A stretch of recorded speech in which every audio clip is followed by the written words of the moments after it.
একটা গুনাহ তওবা করলে ক্ষমা হয় না। আমরা অনেকেই বলি যে শিরকের গুনাহ আল্লাহ ক্ষমা করে না, এটা ভুল কথা। আল্লাহ শিরকের গুনাহও ক্ষমা করে। তওবার মতো তওবা করতে পারলে আল্লাহ শিরকের গুনাহ ক্ষমা করে দেয়। যারা বিধর্মী তারা তো শিরিক করছে, এখন তওবা করে সে ইসলাম গ্রহণ করেছে, আল্লাহ তাকে ওই বিধর্মী সব জীবনের গুনাহগুলো ক্ষমা করে দিয়ে যখন কালেমা পড়ে মুসলমান হয়েছে তখন তাকে নিষ্পাপ মাসুম বানায় দিয়েছে।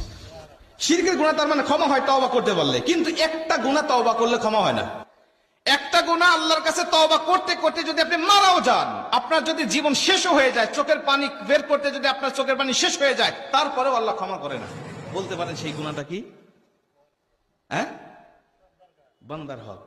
বান্দার হক আপনি নষ্ট করবেন আর আল্লাহর কাছে তওবা করবেন, আল্লাহ বলে না আমার এখতিয়ার নাই তোমাকে ক্ষমা করার জন্য। তুমি বান্দার কাছে ক্ষমা অপরাধ করেছো, বান্দার হক নষ্ট করেছো, বান্দার কাছেই ক্ষমা চাইতে হবে। বান্দার কাছে যদি ক্ষমা না চাও, আমি আল্লাহর কাছে ক্ষমা চাইবে, ফার্স্ট কাতারের মুসল্লি হবে, কিয়ামত পর্যন্ত হায়াত পাবে, মক্কায় গিয়ে হজ করবে, আমার কাছে তওবা করবে, আমি আল্লাহ ক্ষমা করবো না তোমাকে যতক্ষণ না পর্যন্ত এই বান্দা তোমাকে ক্ষমা না করে। এই রোগের রোগী আমরা অনেক মানুষ হয়ে দাঁড়িয়ে আছি। অনেক মানুষ এই আলোচনা করতে গেলে আমরা ধরা খেয়ে যাই। অনেক মানুষ আছি আমরা বান্দার হক নষ্ট করতে বড় আমরা পটু হয়ে গেছি।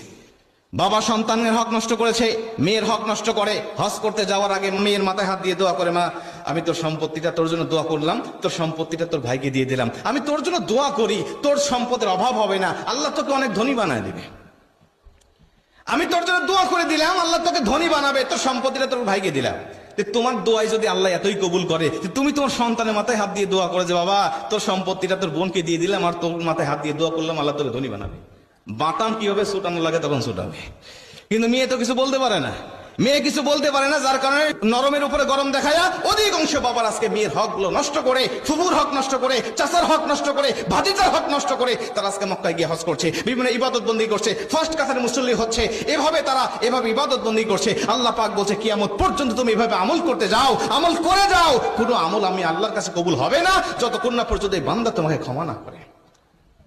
বড় সেন্সিটিভ বিষয়, বড় সেন্সিটিভ বিষয়। ভাই হয়ে ভাইয়ের হক নষ্ট করে, ভাই হয়ে বোনের হক নষ্ট করে, ভাই হয়ে ভাতিজা হয়ে ফুফুর হক নষ্ট করে, ভাতিজা হয়ে চাচার হক নষ্ট করে, এভাবে হক নষ্ট করতে আমরা বড় পালা প্রতিযোগিতা করতেছি আজকে। কিন্তু আল্লাহ পাক এর বিষয়ে যে ভয়ঙ্কর কথাগুলো বলেছেন যখন বলি তখন গায়ে লোম দাঁড়িয়ে যায়।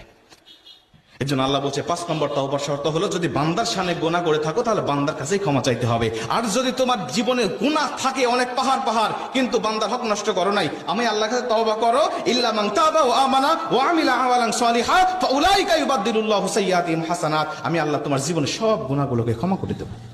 আমরা চেষ্টা করব কারো হক নষ্ট না করার জন্য। আল্লাহ তাআলা আমাদের সবাইকে তৌফিক দান করুন, আমিন। আসসালামু আলাইকুম ওয়া রাহমাতুল্লাহি ওয়া বারাকাতুহু।